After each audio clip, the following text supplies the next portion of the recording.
Hola, bienvenidos a una nueva emisión de A la Vista. Soy Amalia Escarza y hoy sin Florencia Ibáñez te mandamos un beso, Flor, te vamos a extrañar.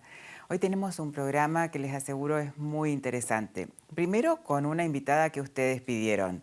Hicieron muchas preguntas sobre su tema, sobre el tema que es especialista, así que arrancamos con la doctora Aide Martínez y después con un invitado que les aseguro va a ser muy interesante porque nos va a hablar de cosas diferentes, relacionadas con la salud visual, pero diferentes. ¿Me acompañan?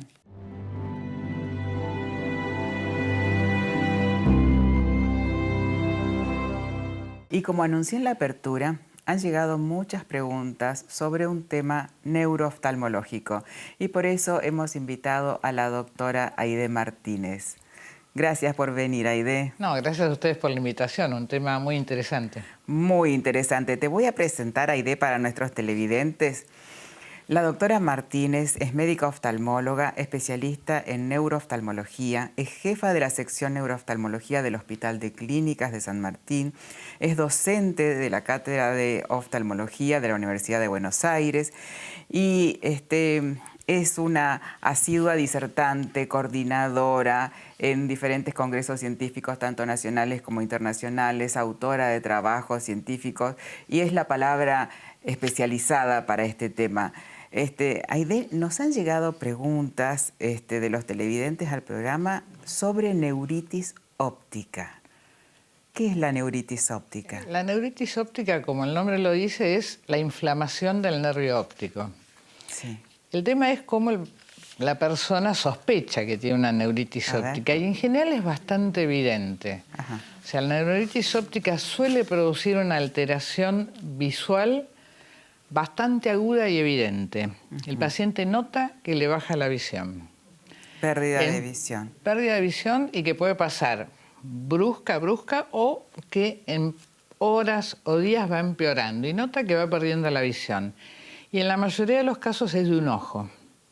A veces empieza a notar que los colores los ve como más pálidos, como que nota una mancha en el centro cuando quiere mirar o que se le nubla parte del campo visual. Sí, ahí estamos viendo fotos del nervio óptico. Esas son imágenes del nervio óptico. Acá vemos un nervio óptico normal y aquello es como nosotros vemos en distintos grados la inflamación del nervio óptico. El nervio óptico cuando se inflama se ve borroso.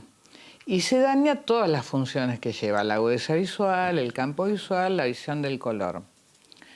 Lo más importante es que si el paciente nota que le baja la visión, o a veces empiezan, antes de que le baje la visión, con que se le nubla y vuelve, se le nubla y vuelve, queda en una consulta urgente. Urgente. O sea, al primer cambio en la visión, una consulta urgente. Urgente. Con el oftalmólogo. Sí. Porque de la consulta, después se estudiará y será función del oftalmólogo y del neurooftalmólogo investigar la causa y si tiene otros síntomas asociados o no. Pero en muchos de los casos de neuritis óptica, el tratamiento urgente determina que esa persona tenga una recuperación visual o que quede con un daño visual importante y permanente. Con mucha secuela. Por eso la urgencia, eso es lo más importante. Y aparte de la baja de visión, de la pérdida de visión, ¿puede tener otro síntoma más como para alertar a la población? Pueden tener cefalea, o sea, dolor de cabeza, y pueden tener algunas manifestaciones neurológicas, que las más frecuentes diría que son como pérdidas del equilibrio, inestabilidad, a veces como hormigueos o calambres en los pies, en las manos, o que no tienen la misma fuerza, que les cuesta más caminar, o no tienen la fuerza de agarrar un objeto. Digamos, todos esos son síntomas acompañantes que para nosotros nos orientan al diagnóstico. Claro. Pero pueden estar o no presentes. ¿Y se dan alguna edad determinada o con algún antecedente, alguna enfermedad previa determinada? Hay enfermedades neurológicas que pueden acompañarse de neuritis óptica y que a veces el diagnóstico ya es conocido. En general es una enfermedad de los jóvenes. Jóvenes. Una enfermedad de los jóvenes. ¿En qué rango etario? Hasta los 40, 45 años. Cuando aparece una disminución así importante de visión, por arriba de los 50, 55 años, pensamos más en un evento vascular. O sea, en un proceso isquémico, no en una inflamación del nervio óptico. Se da sobre todo en los jóvenes. y en algunos casos es bilateral. Puede haber en los niños neuritis óptica y ahí a veces se ve asociada con enfermedades infecciosas, las infectocontagiosas de la infancia, otras virosis del tracto respiratorio, y a veces con las vacunas. Que eso es para tener un llamado de atención, ¿no? Es un llamado de atención, pero la verdad que se ven los niños y en general es un cuadro bastante benigno. O sea, que asusta mucho a los padres porque suele ser de los dos ojos a la vez, ¿sí? Pero que suele andar muy bien. ¿Y cómo se los medica a los niños para tratarle la neuritis óptica? En general el tratamiento en los niños y en los jóvenes son corticoides. Sí. Y de lo rápido que empecemos a tratarlos con los corticoides, en la gran mayoría de los casos hablamos, por supuesto, depende mucho de la recuperación visual que van a tener. Claro. Y hacer en forma inmediata una resonancia de cerebro, que es lo que nos va a orientar a ver si está acompañado de algún trastorno neurológico, algún trastorno cerebral, que cambian los tratamientos, ¿no? Claro, sí, que no corresponda solamente a eso, sino que venga acompañado de otros síntomas que puede llegar a ser mucho más grave, ¿no es cierto? Totalmente. Aide, y nombraste las vacunas, que puede venir después de la vacuna. Ahora que estamos todos, algunos vacunados, gracias a Dios, nosotras vacunadas, pero mucha gente a la espera o ya con la primera dosis, ¿la vacuna contra el COVID-19 puede traer esta sintomatología? ¿Puede traer...? No. Hasta ahora no hay ningún caso registrado. Y en los adultos es muy raro que las vacunas produzcan una neuritis óptica. Se ha descrito para la hepatitis, para otras vacunas, pero realmente la incidencia es bajísima. Y en particular con las diferentes vacunas que hay para el COVID, hasta ahora no se ha descrito en ninguna. ¿En ninguna de las que se aplican en nuestro país o en general en todo el mundo? En ninguna. No hay reportados casos a nivel mundial de neuritis óptica post-vacuna. Hay que también tener en cuenta que a veces una persona se aplica la vacuna y tiene la coincidencia de que le pase algo. Así es. Y claro, a veces se le echa la culpa a la vacuna y resulta que la vacuna no tenía nada que ver. O sea, una persona se puede aplicar una vacuna y tiene una cardiopatía que se le descompensa y se muere. La vacuna no tiene nada que ver. No. ¿Entendés? No, fue como lo explicaste, una coincidencia, nada más. Nos preguntan si la cefalea acompañada de dolor retroocular, esos pacientes que te dicen me duele atrás del ojo, puede llegar a tener que ver con la neuritis. La neuritis en general no es un cuadro muy doloroso para el ojo. O sea, los pacientes lo que refieren es que tienen como una presión, una sensación de presión o de que le aprietan el ojo, y cuando lo mueven, cuando nosotros les revisamos los movimientos oculares a ver si están normales o no, ahí les duele un poco más. Pero no suele ser un dolor intenso, no es un paciente que viene quejándose del dolor. El dolor te lo refiere cuando vos le haces mover el ojo. Ahí me molesta. Claro. En general, yo diría que la cefalea con un dolor ocular intenso está más relacionado con la migraña, ¿sí? O sea, con la jaqueca, como dice la gente. Sí. Ahí sí tienen dolor intenso. La neuritis en general, y tampoco es un ojo rojo, ni un ojo que esté saltón, ni que de afuera denote lo que le está pasando. Por eso es tan importante que el paciente consulte cuando empieza a tener síntomas, porque externamente no se le va a notar nada. No se le ve nada. Tengo otra pregunta. Dice, ¿por qué cuando me va a empezar un dolor de cabeza empiezo a ver antes un poco raro? Eso es lo que se llama el aura migrañosa. Es cierto. O sea, la migraña es una entidad que lo que produce a nivel del cerebro es una vasoconstricción. O sea, los vasos se cierran, falla la irrigación y a medida que recorre el cerebro produce distintos síntomas. El síntoma más importante es el dolor de cabeza, es la cefalea, que suele ser muy intensa. Invalidante a veces. Sí. Totalmente. Pero existe el aura migrañosa, que es lo que le avisa que le va a venir el dolor de cabeza. Con frecuencia, el aura migrañosa es la visión de luces. O sea, la gente ve como halos irisados, así como cuando uno ve el reflejo en el agua, en el aceite, que aumentan, le duran unos minutos y después viene el dolor de cabeza. A algunas personas se les nubla parte del campo visual, mejora y viene el dolor de cabeza. Y esos no dejan secuelas. O sea, una vez que pasó el episodio migrañoso, se recupera totalmente. Sí, hay gente que te dice que no solamente necesita tomar un analgésico, sino que necesita estar a oscuras totalmente. Totalmente. Es que tienen lo que se llama sono y fotofobia, es una intolerancia absoluta a los ruidos y a las luces. Sí, sí, es terrible. Es invalidante. Sí, es una de las causas de pérdida de presentismo en muchos... En el mundo. Sí, en el mundo, así es. Y con respecto a eso, una advertencia. A ver. No Migral. El Migral es uno de los analgésicos más poderosos para calmar el dolor de la migraña, que es terrible. Sí.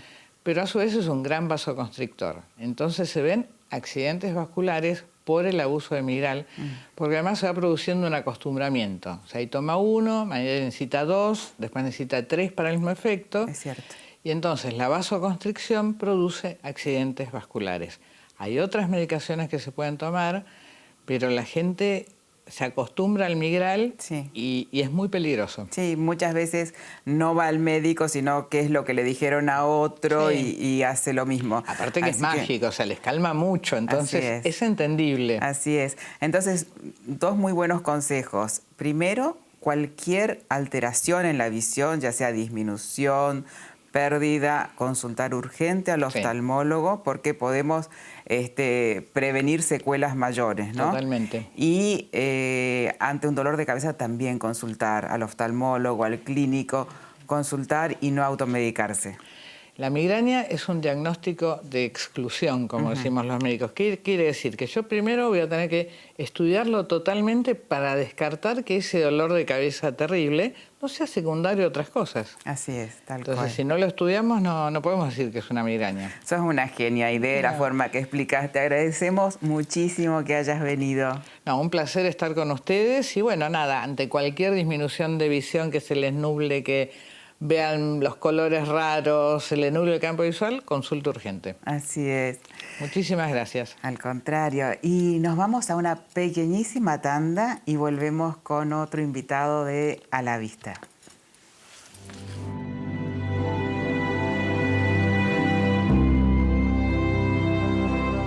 Bienvenidos al segundo bloque de A la Vista y como les anticipé, un invitado muy interesante porque tengo el placer de tener acá en el piso al licenciado Sergio Rojas. Bienvenido, Sergio. Gracias a ustedes por invitarnos. Sergio es el director de la Biblioteca Braille y Parlante de la provincia de Buenos Aires, una de las bibliotecas más grandes que hay, ¿no es cierto?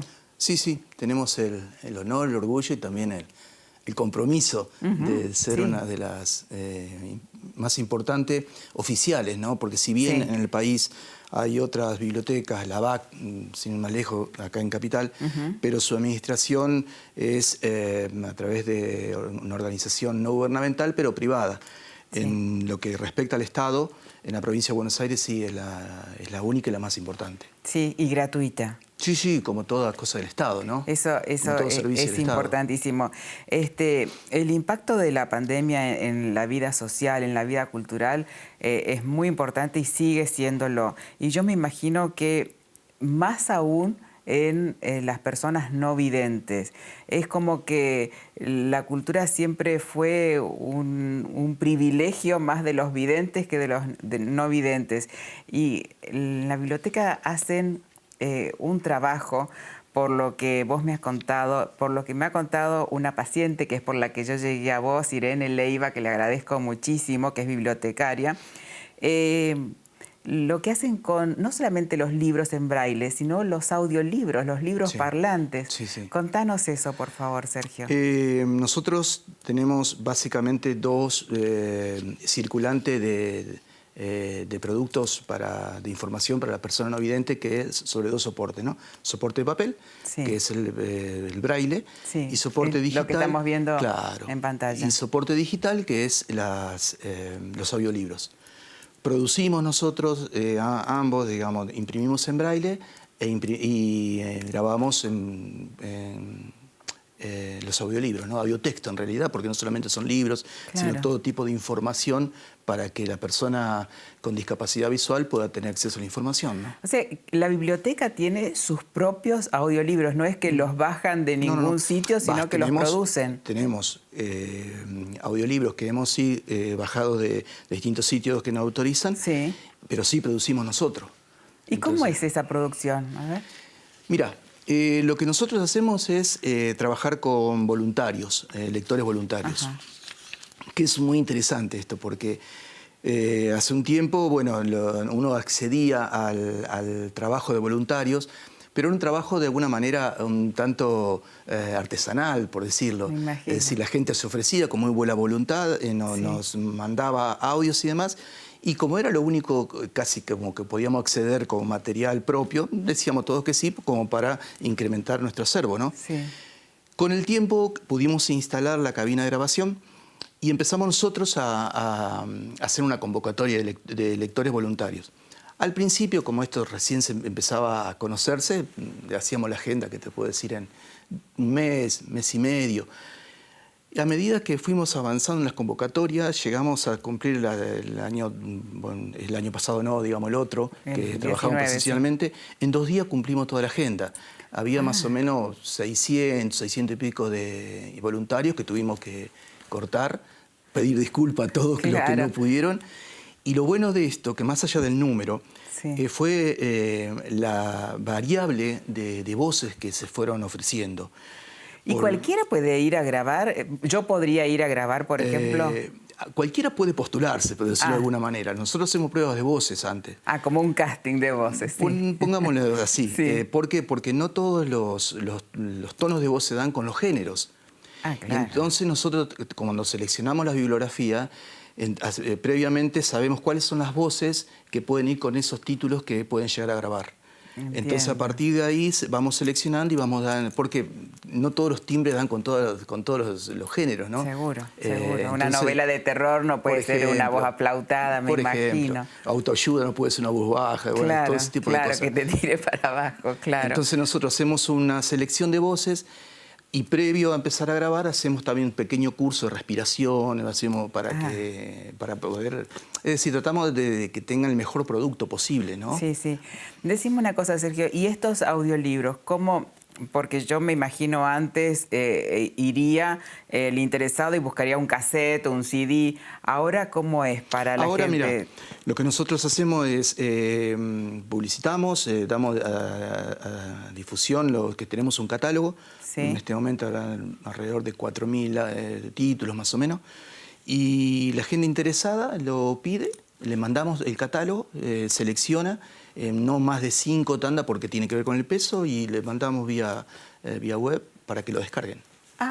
Qué bueno, sí, qué sencillo que parece. Es muy sencillo. ¿Y cuántas horas, por ejemplo, un libro de 400 páginas, que puede ser una novela o puede ser un libro de texto, ¿no?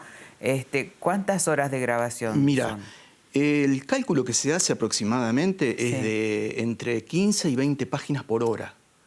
A eso después hay que editarlos, ¿no? Ahí saca la cuenta. Más o menos un libro de 200 páginas te va a llevar 10 horas. Sí, sí. 10 horas que, imagínate que no puede ser continua, porque cae el ritmo de lectura, cae la entonación. Entonces la persona que lee va por lo general 1 o 2 veces por semana a lo máximo. Qué interesante. ¿Ustedes están haciendo algo presencial o siguen haciendo todo remoto ahora? Estamos, y es más, hoy se levantó lo poco que estábamos haciendo presencial. Hoy se levantó. Sí, decretaron por hasta mediados de abril, ¿no? Por esta nueva... Claro, por la segunda ola. Por la segunda ola. Sí. Sergio, y esos links, esos archivos que mandan, ¿son solamente para la gente de la provincia de Buenos Aires? ¿Puede estar la gente del resto del país? Esa es la particularidad que tiene nuestro espacio, nuestra biblioteca, porque hacer la única y la más importante de la provincia de Buenos Aires, con una importancia también a nivel nacional, todo lo que hacemos es casi una caja de resonancia. Entonces, a partir de ahí, que no solamente tiene que ver con audiolibros y demás, sino tiene que ver con otras actividades. Bueno, hace un rato hablábamos acerca de los cursos. Sí, te preguntaba si enseñaban braille claro, en la biblioteca. Eso hace también, y entonces cuando nosotros mandamos información empiezan a entrar a las redes, mira, tienen esto, tienen lo otro, entonces a partir de ahí se amplía bastante también, y mucho, los pedidos, y sí, mandamos como te decía, a todo el país y por fuera de nuestro país también. A países limítrofes. Sí. Y no tan limítrofes. También Colombia, Ecuador hemos mandado. Países de habla hispana que pueden... Sí, pero hoy por hoy, viste, claro. no hay frontera. No, tenés razón. Hoy por internet podés hacer cualquier cosa. Porque no es físico, viste, lo que se trabaja. Claro. En ese sentido. ¿Hay mucha gente colaborando con vos en la biblioteca? Mira, somos aproximadamente 20 personas, todas con una actividad bien particular, porque no solamente nosotros,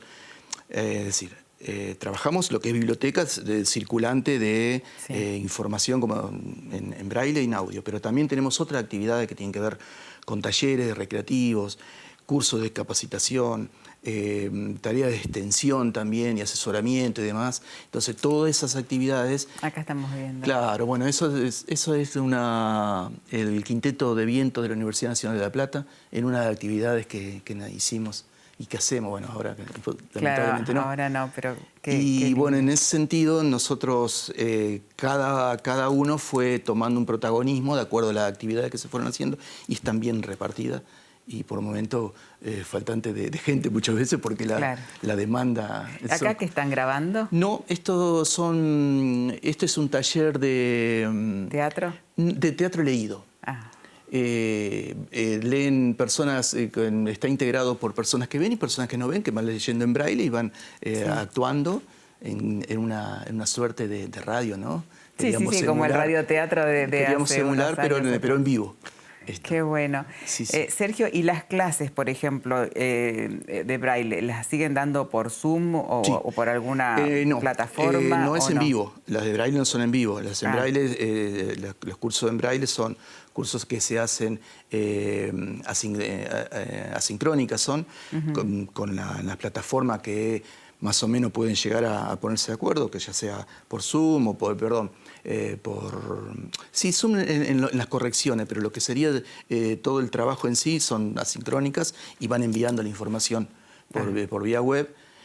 Y en algún momento sí tiene que ser por correo porque se aprende braille, pero la lectura braille obviamente por tacto, o sea que en algún momento el físico tiene que llegar para que se pueda corregir. Claro.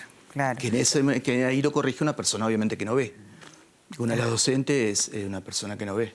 Qué bien. ¿Y todo esto depende del gobierno de la provincia de Buenos Aires? Del gobierno de la provincia de Buenos Aires, sí. Te hago una pregunta que a mí siempre me llama la atención.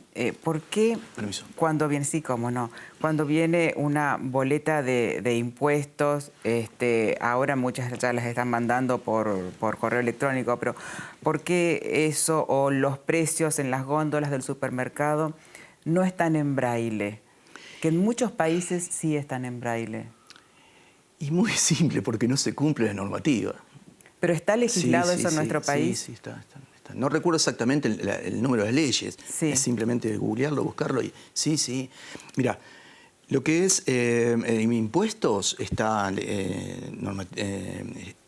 legislado que tiene cuando se piden los impuestos, tienen que emitirse una boleta en braille. Es más, nosotros hacemos para ARBA la boleta en braille. Qué bien. Pero muchas de esas situaciones funcionan casi como oferta y demanda. Es decir, la oferta es que siempre tiene que estar presente, como por ejemplo las cartas de menú en braille. Eso siempre tiene que estar presente independientemente que se solicite o no. Pero siempre tiene que estar, la legislación dice una carta cada 10 mesas en los locales gastronómicos. Y las otras están a demanda, es decir, cuando se piden tienen que emitirse, en el caso de las boletas. Está legislado, sí, como no pasa que lamentablemente no se cumple y por diversos motivos tampoco se exige que se cumpla. Debe ser mucho más caro también hacerlo, ¿no? Pero vos sabés que no es tanto el tema del costo. Yo creo que tiene que ver con unos prejuicios, con un desconocimiento. Puede ser. Porque en realidad, cuando uno habla de una carta cada 10, en un local de gastronómico. Sí, no es mucho. No, tenés razón. Claro, no es una... Sí. Cuando vos hablas de que tiene que emitirse una factura, la demanda tampoco es mucha. No, tampoco. Creo que tiene que ver con esa situación, el desconocimiento. Sí, y la toma de conciencia al respecto. Obviamente. Sergio, la verdad nos abriste un panorama que te voy a comprometer a que vengas otra vez Por al supuesto. piso, ¿sí? Sí. ¿Y dónde está la biblioteca? Decinos. La biblioteca está en la calle 5, número 1381, en la ciudad de La Plata. Nuestro correo es brailedaplata@gmail.com, pero seguramente va a salir. Sí. Y más allá que estamos cerrados, nosotros seguimos recibiendo lo que es pedidos de audiolibros y libros en pedido de braille y los estamos mandando, ¿no? Bueno. Enhorabuena. Muchas gracias, gracias Sergio, a vos otra vez. por invitarnos y bueno, para difundir las actividades que estamos haciendo. Es nuestra misión acá en el programa. Bueno, terminamos un programa que se me fue de las manos porque la verdad, súper interesante. Cualquier consulta que quieran hacer, ya saben, tienen el mail de la biblioteca y es todo un mundo a disposición de la gente no vidente y de aquellas personas que están viendo poco, a lo mejor que tienen una enfermedad que los hace ver poquito como una maculopatía, también están a disposición de ellos estos audiolibros. Nos despedimos hasta la próxima semana aquí por Canal Metro en A la Vista. Buena semana.